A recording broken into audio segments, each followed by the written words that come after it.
श्रोताओं नमस्कार। समसामयिक विषयों पर आधारित हमारे साप्ताहिक कार्यक्रम बातों बातों में के आज के अंक के साथ मैं विकल्प शुक्ला। श्रोताओं, प्रधानमंत्री नरेंद्र मोदी जी ने 15 अगस्त 2015 को स्टार्टअप इंडिया की घोषणा की थी और फिर 2016 से इसे लागू किया गया। 2016 में जो बीज पड़ा था वो आज एक वृक्ष बन चुका है देश में। स्टार्टअप इंडिया की उस योजना ने, उस अभियान ने हमारे अनेक युवाओं को प्रेरित किया कि वे कहीं पे नौकरी करने के बजाय, कहीं जॉब करने के बजाय अपना खुद का रोजगार, जिसे हम स्वरोजगार कहते हैं, वे शुरू करें और न सिर्फ वे खुद अपने आप को आर्थिक रूप से आत्मनिर्भर बनाएं, अपने देश को मजबूत बनाएं, बल्कि अपने साथ के और भी जो लोग हैं उस इलाके के, उनको रोजगार प्रदान करें। श्रोताओं, आज हमारे साथ एक ऐसे ही युवा, एक इंजीनियरिंग ग्रेजुएट हमारे साथ हैं। उनका नाम है आदित्य बोकावरपु। आदित्य जी, आकाशवाणी समाचार के इस कार्यक्रम में हम आपका स्वागत करते हैं। धन्यवाद सर।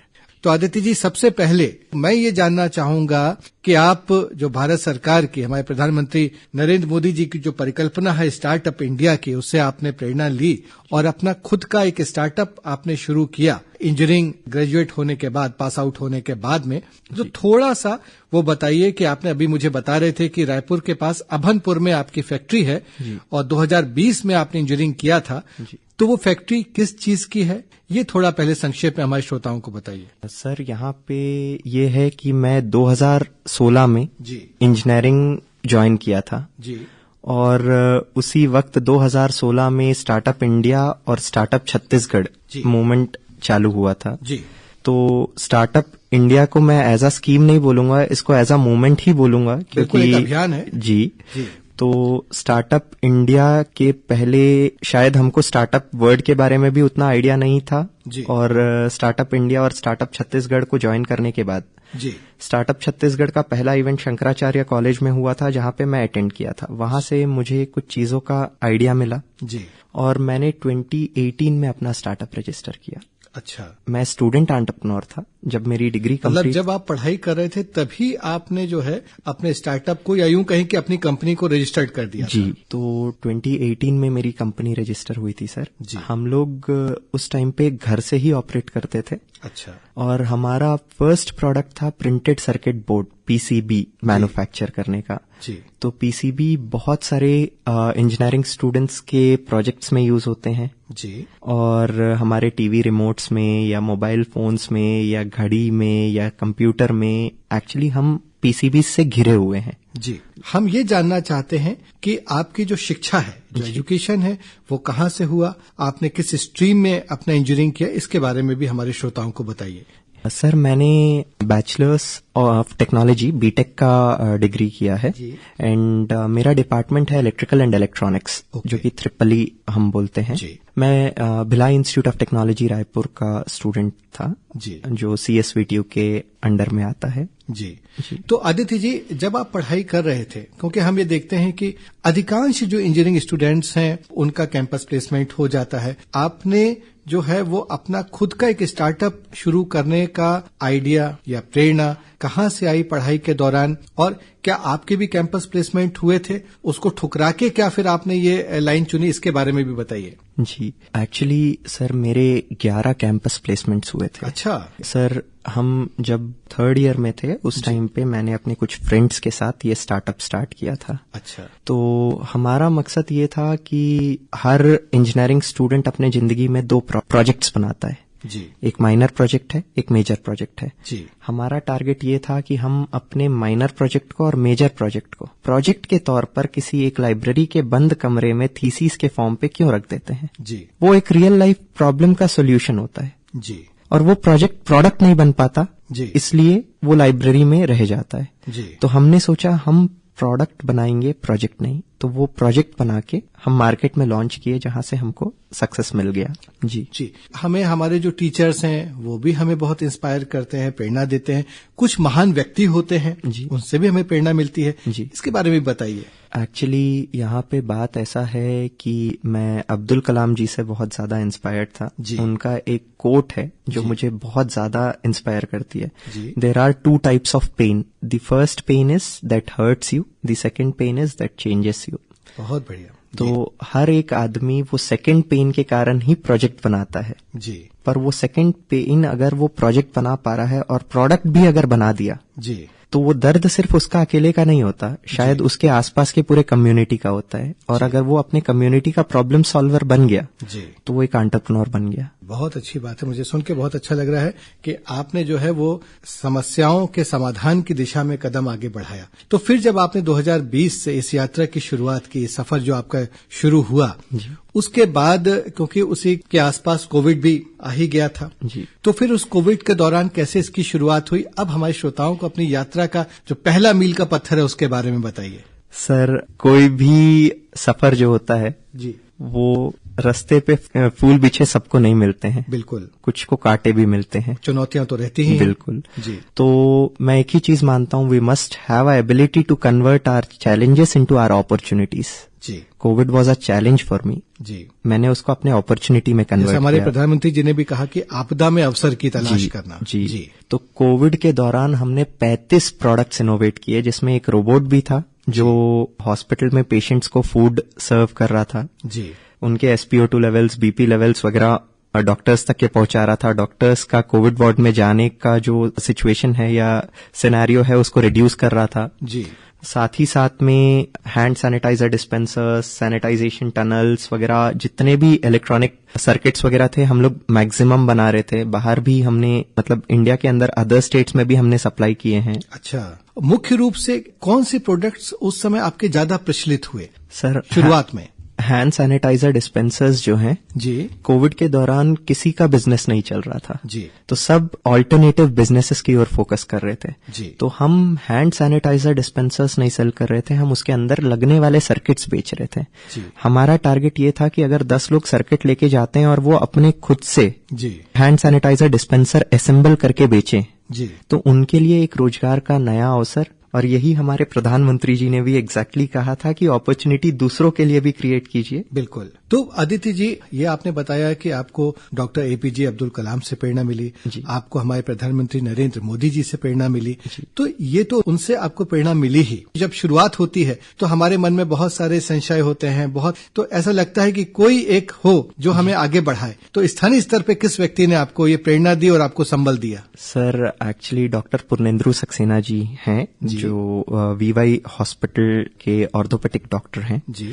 उन्होंने बहुत सपोर्ट किया हमको, क्योंकि कोविड के दौरान पूरा लॉकडाउन था और हम वर्क तो करना चाह रहे थे और हमने UV स्टरलाइजेशन लाइट्स वगैरह बनाए जो कोविड फाइटिंग में बहुत यूजफुल थे जी। तो हमें ऐसे अरेंजमेंट्स मिले कि हम हॉस्पिटल से ही ऑपरेट कर सकें, क्योंकि बाहर जाना हमारे लिए भी हार्मफुल था और बाकी लोग को लिए भी था जी।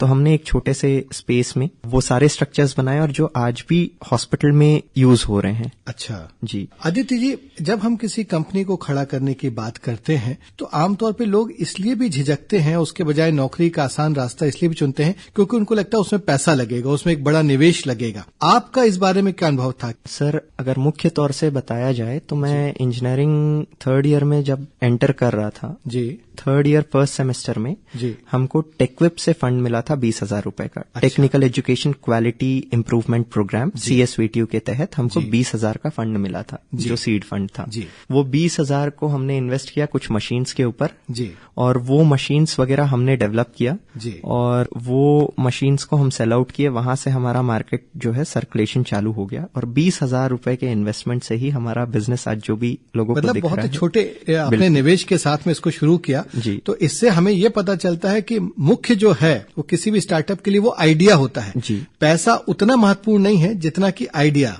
अभी आप बता रहे थे जब हम इस इंटरव्यू की शुरुआत के पहले अनौपचारिक चर्चा कर रहे थे कि आप ऐसे प्रोडक्ट बना रहे हैं जो चाइना से यहाँ पे इंपोर्ट किए जाते थे, आयात करते थे लोग। अब लोग जो है वो आपके बनाए उत्पाद को ज्यादा प्राथमिकता देते हैं क्योंकि वो चीन से आने वाले उत्पादों की तुलना में ज्यादा सस्ते, उनकी क्वालिटी भी ज्यादा अच्छी होती है। इसके बारे में भी हमारे श्रोताओं को बताइए। सर, एक्चुअली ये सेंट्रल गवर्नमेंट का एक बहुत अच्छा प्लस पॉइंट मैं बोल सकता हूँ जी, या ये लोकल मैन्युफैक्चरर्स के लिए बहुत बड़ी हेल्प है बोल सकता हूँ, क्योंकि हम इंपोर्ट पे एक्साइज ड्यूटी या इंपोर्ट ड्यूटी जो होता है, कस्टम जिसको हम बोलते हैं जी, वो कस्टम बहुत ज्यादा चार्ज करते हैं। अच्छा। तो चाइना से अगर 3.5 लाख की हम मशीन इंपोर्ट करते हैं जी, तो वो यहाँ आके 7.5 लाख 8 लाख रुपए की मशीन बन जाती है जी। और फिर उसके बाद उस पे 18% का जीएसटी अलग से लगता है जी। तो एक्चुअली यहाँ पे उसके ऑल्टरनेटिव में जी। ये इसलिए किया गया है क्योंकि अगर ये करने से लोकल मैन्युफैक्चरर्स को बहुत हेल्प मिलेगी जी। और सेकंड पॉइंट ये है सर कि लोकल मैन्युफैक्चरर्स को हेल्प मैं इसलिए कह रहा हूँ,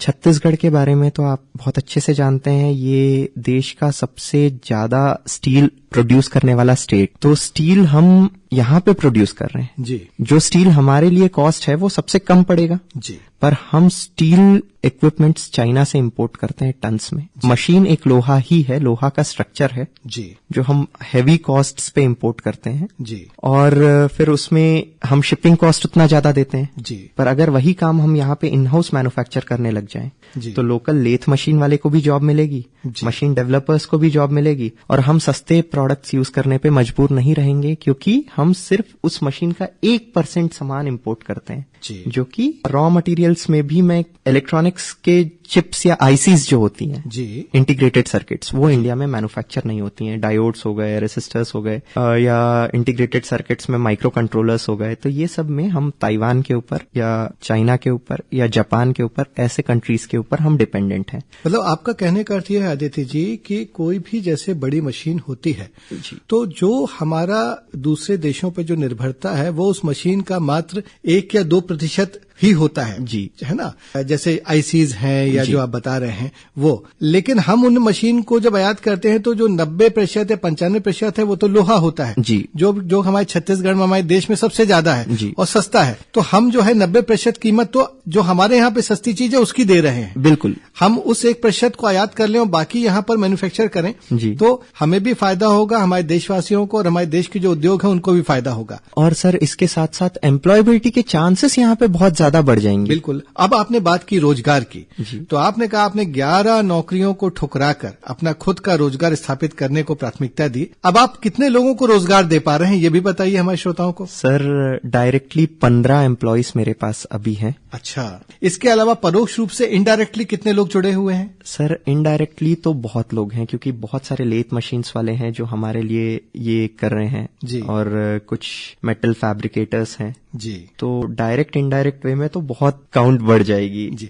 2020 में जो एक बहुत छोटे कदम से आपकी यात्रा की शुरुआत हुई थी, एक हॉस्पिटल के एक छोटे से कमरे से, तो आज हमारे आदित्य जी की जो कंपनी है वो कहाँ कहाँ अपने प्रोडक्ट्स को सप्लाई कर रही है? सर हमारे क्लाइंट्स अभी ज्यादा मुंबई में हैं। अच्छा, तो सर ये इसलिए हो पाया है कि छत्तीसगढ़ में लोहा सबसे सस्ता है जी। हमारे पास जो उत्पादित लोहा है हम उसको एक शेप दे रहे हैं, हम उसको एक टेक्निकल कनेक्ट दे रहे हैं जी, जिसके कारण एक अच्छा मशीन अच्छे लोहे के साथ, अच्छा स्ट्रेंथ के साथ, लंबा चलने वाला, टिकने वाला मशीन बनता है। एक चीज इसमें और जोड़ूंगा आदित्य जी कि लोहा तो सस्ता है लेकिन आदित्य को देख के लग रहा है कि दिमाग भी हमारे छत्तीसगढ़ में बहुत ज्यादा है।